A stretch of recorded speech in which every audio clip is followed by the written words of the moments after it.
Right, yo. Kana kanyaya kadiki kanotoda kumboadresa ndika. Saka, well, ndikati kanyaya kadiki maybe nenda nyaya kuzvisimplify because this is actually an important thing. This is a very important thing. Nyaya ihombe.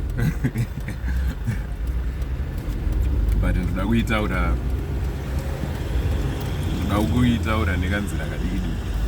I want to address a big issue in a very small way. I want to address a very big issue in a small way. I'm pretty sure everyone is aware that there's a classification. There's a classification between first world country and there are countries in the world today that we call first world countries, and then there are countries in the world today that we call third world countries. And I've never heard of second world countries because I don't believe that they exist. But anyway, that's not the point. Right. We have this dueling dualities, and it's got first world and third world. The first world is actually, I'm pretty sure these words or these phrases or these classifications or whatever, I'm pretty sure they were formulated in countries that are currently known as first world. Otherwise, there's I don't think the underdeveloped countries or third world countries had a say in this labeling. Why did you put us on third?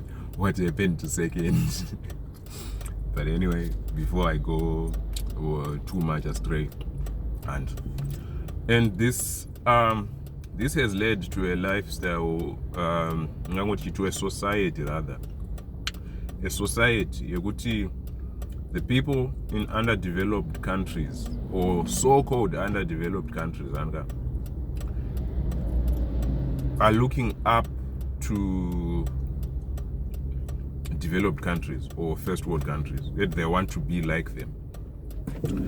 However, there's a problem with that, and this problem is not just one problem. There's multiple problems. There's multiple problems with that in itself. First of all, classification haina clear platform, and there are certain things we know. We look at GDP and whatever. We're looking at all these graphs and all these mathematics and economics, tables and charts and what have you in bureaucratic offices or whatever, and then we come up with these classifications. They do not have a real base, like societal base. This, like they are formulations of human beings, as they are formulations of human beings.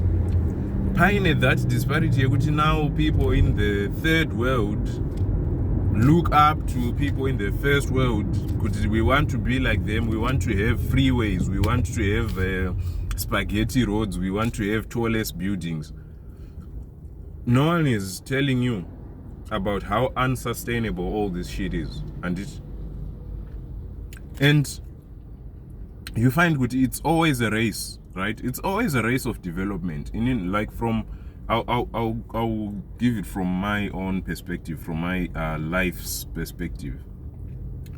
Technological advancement is what allows society to go forward, and yes, the first world countries have much more advanced technologies. Rather, they advance in technologies quicker.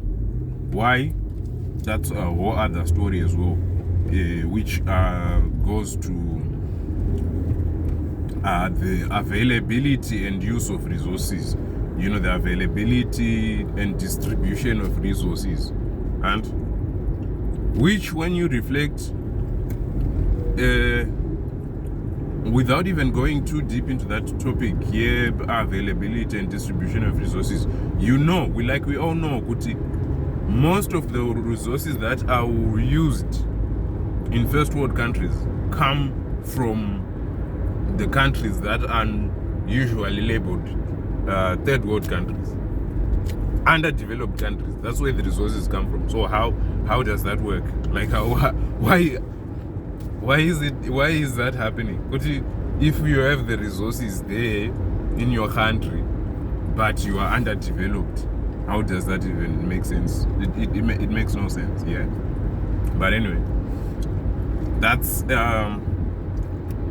me trying to put a very big issue in a nutshell. Because like now I'll give a typical example of Zimbabwe. I'm from Zimbabwe. Zimbabwe is labeled a third world country. It's underdeveloped. Every Zimbabwean, maybe minus a select few, envisions that Zimbabwe has so much potential. Zimbabwe inofana kudevelop, inofana kuita status here first world. It can, yeah, it's possible. We can build highways and railways and power stations and all that kind of shit. But instead of trying to dwell for something that is known to be unsustainable, why not develop in a more sustainable way?